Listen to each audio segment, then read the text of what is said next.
All right, guys, let's come on over. Let's get started back. I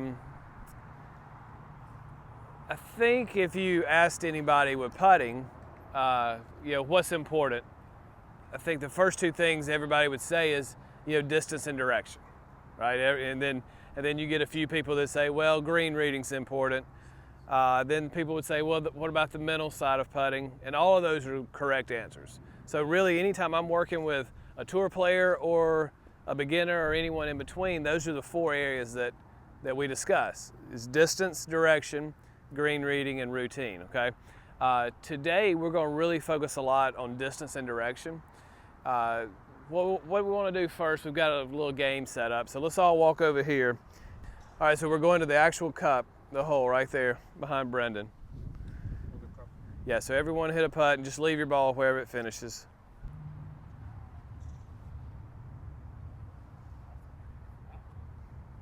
Good, okay. Very nice.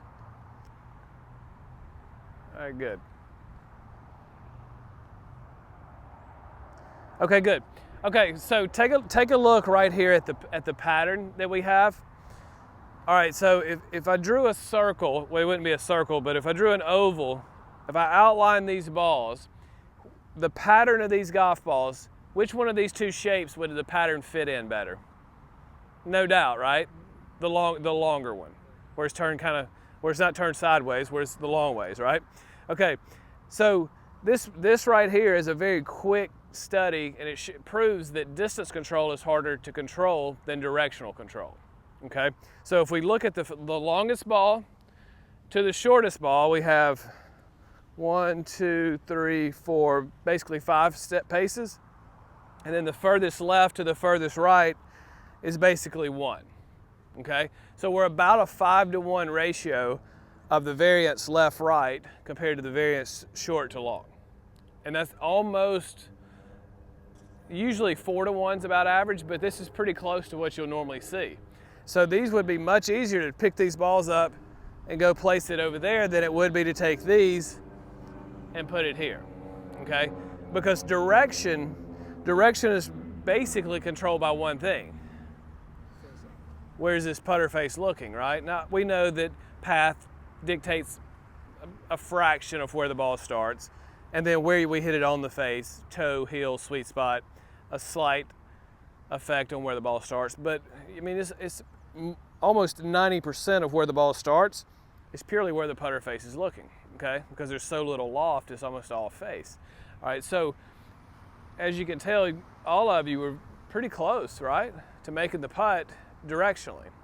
But to really get these balls to have a good chance to go in and sort of eliminate the chance to having a 3-putt, we got to get better distance control, okay?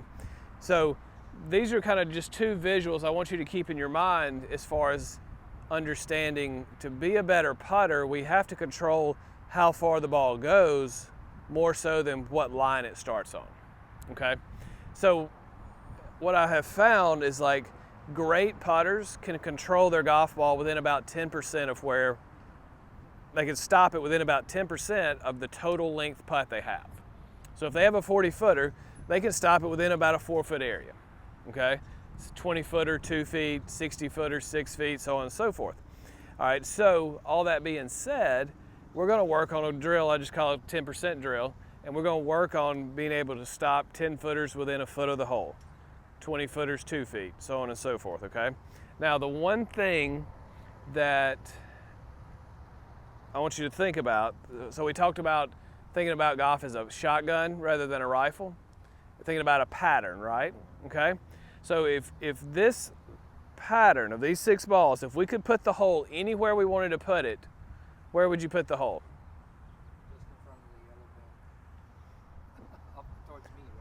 Depends on which ball you're playing, right? But yeah, so for it to be the best putt to minimize 3 putts and have the most putts go in, you would always put it in the center of the pattern. Because you wouldn't put it in the front of the pattern, right? So let's say a foot short of here. Well, this one was great speed, but everything else has now got a chance to 3-putt. And the hole has greatly shrunk because gravity can't push the ball down into the cup. And then you wouldn't put it over there by that ball, right? because now these are all too far short. So you always would put it in the center of the pattern. So when we do our 10%, so let's say you have a 40 footer, the 10% is 5% short, 5% long. So you anywhere from 2 feet short to 2 feet long would be considered a great putt of a 40 footer. The only hole or the only distance that you have kind of the okay to hit all the way past would be a 10 footer, because it's only going to go a foot past. Because the closer you are to the hole, this pattern, the shape of this pattern is going to stay the same, but it's going to shrink the closer you get to the hole, and then the pattern's going to lengthen and get bigger the farther you get from the hole. Does that make sense? So like if this were a pattern for 20 footers, well then everything would just kind of be about like this. It still have the same shape, it would just be a little smaller. And if this were a pattern for maybe a 70 or 80 footer,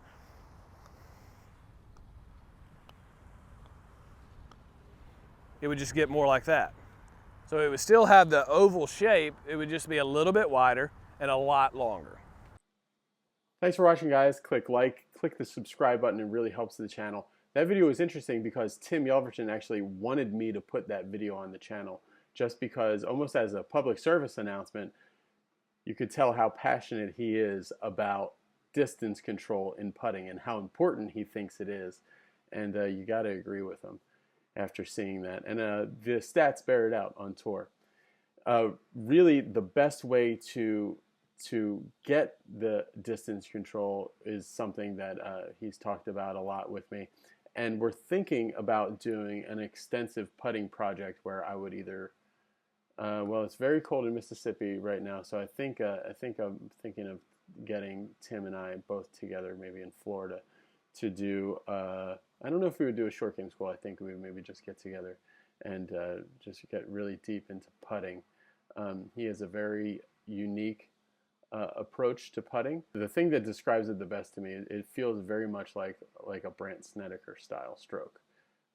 Very positive, almost like, you know, very, very aggressive, but not jabby, but just like very like positive through the ball is the best way that I can think of it, and this setup and other things too. So if you guys are interested in something like that, just say so in the comments. Also, let me know what you would like to hear Tim talk about with putting, because I think it'd be really interesting to get deeper into how to become like a really, really, really ace putter. I'm a pretty good putter most of the time, but every once in a while, like, I'm horrible out of nowhere. It's like I've never golfed before, so really want to get that consistency down.